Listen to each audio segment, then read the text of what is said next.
Era el hijo de un italiano expatriado, digamos, por más que Ingenieros durante mucho tiempo lo oculta y de algún modo aparece confusamente como un porteño nacido en Buenos Aires, ¿no? Al punto de que durante casi un siglo, o por lo menos durante medio siglo, como les decía al principio, las enciclopedias y los diccionarios iban a decir José Ingenieros nacido en Buenos Aires en 1877. Bueno, digo, este hijo de un masón socializante, este joven socialista revolucionario, digamos, no era un hombre de abolengo, no era un hombre de la élite podía premiarlo, podía reconocerlo, pero, digamos, este socialista, masón, no era un hombre plenamente confiable para esa élite. Y se suceden una serie de episodios, ¿no? Ingenieros al principio no es aceptado en el Jockey Club, que era el club de la élite. Ingenieros es postulado para ocupar un cargo en una nueva suerte de secretaría de gobierno orientada a la legislación del trabajo. Su nombre suena como el principal candidato, lo entrevistan los diarios y sin embargo el nombramiento cae sobre una figura de la élite tradicional. En 1911, Ingenieros es profesor de la prestigiosa Universidad de Buenos Aires y su maestro en el mundo de la medicina legal y de la criminología de Veiga se jubila. Y a Ingenieros, que era, digamos, su segundo dentro de la cátedra, el adjunto, decimos ahí, postula como candidato a asumir la cátedra de su maestro. Ingenieros tenía todas las condiciones para ganar ese concurso, por libros publicados, por trayectoria intelectual, por participación en congresos científicos, ¿no? Sobre todo sus publicaciones, como digo, traducidas a diversos idiomas, su experiencia como médico legal, como criminólogo, como psiquiatra. Y sin embargo, como estamos en los momentos previos a la reforma universitaria, la universidad no tiene autonomía. La universidad lo que hace es elevar una terna al Poder Ejecutivo, y es el presidente o el ejecutivo el que elige entre los miembros de la terna. La universidad propone a Ingenieros como el candidato más firme, lo pone en primer lugar, pero el presidente, Sáenz Peña, un hombre de la élite, elige al que está en segundo lugar. Este desaire a quien tenía todos los méritos para acceder a su cargo, activa en Ingenieros una reacción que, según mi hipótesis de lectura, lo va a llevar a una recuperación de todo su potencial crítico de juventud. Bajo otra forma, no va a volver al modernismo, no va a volver al Partido Socialista, ni al socialismo revolucionario de entonaciones libertarias. Pero le manda una carta insultante al presidente de la República, renuncia a todas sus cátedras, reta a duelo al médico que había sido asignado para el cargo, cierra su consultorio, dona buena parte de su biblioteca y se va a Europa. Y se va a Europa a estudiar, a continuar sus estudios en otras disciplinas, en el área de la filosofía y en el área del pensamiento. Se vuelve a vincular con las figuras de la ciencia europea que había tratado en su viaje de 1905, 1906, y no vuelve a la Argentina sino cuando el presidente Sáenz Peña había terminado su mandato. Es estando en Europa que escribe su famoso libro El hombre mediocre, en cuya primera edición se dice explícitamente que el hombre mediocre es el presidente argentino, ese presidente que de algún modo lo había desautorizado, el presidente Sáenz Peña. En sucesivas ediciones esa dedicatoria, entre comillas, desaparece y queda un libro, digamos, de moral dirigido a la juventud. Pero ahí aparece Sáenz Peña como el prototipo de la figura mediocre, como el hombre que negocia en el ámbito de la política para que sean masas que no están preparadas para el ejercicio de la democracia a las que de algún modo reproduzcan el poder de la élite. Bueno, digamos, es el libro al mismo tiempo de rechazo de la élite y del pico de su cultura, podríamos decir, elitista y meritocrática. Critica a la élite, pero todavía desde una perspectiva elitista. Pero ¿qué sucede? Ingenieros vuelve a la Argentina en 1914. Estalla la Primera Guerra Mundial. La élite argentina es aliadófila. Ingenieros, en un principio, alberga simpatías por los aliados, apoya inicialmente al presidente Wilson, y finalmente, cuando estalla la Revolución Rusa, es el principal intelectual argentino y me atrevería a decir latinoamericano que asume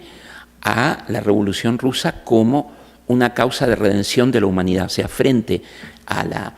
la decadencia de las democracias occidentales, la Revolución de 1917 anunciaba la formación de un nuevo orden, de un nuevo mundo no solo económico y social, sino incluso moral. En 1918 estalla en Córdoba lo que se dio en llamar la Reforma Universitaria, un movimiento animado por los estudiantes de la ciudad de Córdoba que rápidamente se expande a Buenos Aires, La Plata y a casi todas las ciudades de América Latina. Este movimiento, que comenzó como una crítica de una universidad de élite, enclaustrada, tradicionalista, se convierte rápidamente en un movimiento de carácter continental que reaviva un pensamiento latinoamericanista y prontamente antiimperialista. Esta verdadera red estudiantil que se genera a fines de la década del 10 y sobre todo a lo largo de la década del 20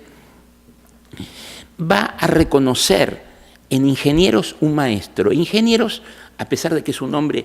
de la antigua generación, es levantado por los estudiantes como candidato a decano, era su profesor, y de algún modo Ingenieros, frente a esta juventud latinoamericanista con tintes antiimperialistas, va a reactivar de algún modo su modernismo y los elementos, digamos, más rebeldes y, si se quiere, más revolucionarios de ese modernismo, conteniendo de algún modo ese carácter elitista y meritocrático propio de la década del 10. De modo que hay un Ingenieros que en la segunda mitad de la década del 10 y a principios de la década del 20, podríamos decir que vuelve por sus fueros. Es un Ingenieros que vuelve a la rebeldía. Es un Ingenieros que se dejó seducir en determinado momento por la élite, que lo halagó, lo invitó, lo reconoció, pero Ingenieros entendió que ese reconocimiento había tenido un techo y le habían hecho un desaire. E Ingenieros no perdona ese desaire y de algún modo vuelve con un pensamiento crítico y revolucionario en contra de la élite. Se pone a escribir una historia del pensamiento argentino, lanza una editorial de difusión de lo que él consideraba más interesante del pensamiento argentino también, funda una revista que es la Revista de Filosofía, pero sobre todo estos proyectos están articulados por una red de relaciones que ahora va a tener un carácter fuertemente latinoamericanista. Ingenieros viaja, Ingenieros se cartea, envía su revista por toda América Latina, recibe colaboraciones de América Latina, las publica, funciona como enlace entre la Rusia revolucionaria